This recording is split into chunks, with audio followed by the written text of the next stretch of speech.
Lausin di dyan boss. Yan na nga, tingnan ko dyan. Sakir naman kita. Di nga ni mga kamagong. Nag-urus na rin din kita. Tapos yung tanong tataw pa kita magbanya. Iba pag galing naglagatak dyan ng paka-stretching ko rin babararian. Pirang buwan na ka-idea ko pa. Dati na akong bari. Aray mo. Dito ako magdek. Taka mag-Tagalog. Naglagatak na yun. Biri din na bibirik so. Kaya pong biri ko. Burbanyak na ako. Kasi yung tataw pang tawag. Kalabang ko dyan. Nila mga mga gurangan. Siyempre. Ronnie Aurelio Jr. Kahit anong trabaho.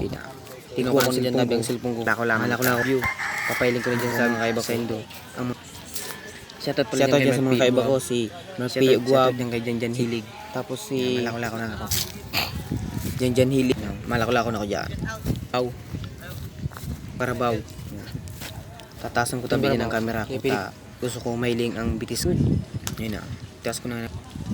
Mag-comment na rin. Lakaw na ako. Naman joke lang. Joke lang.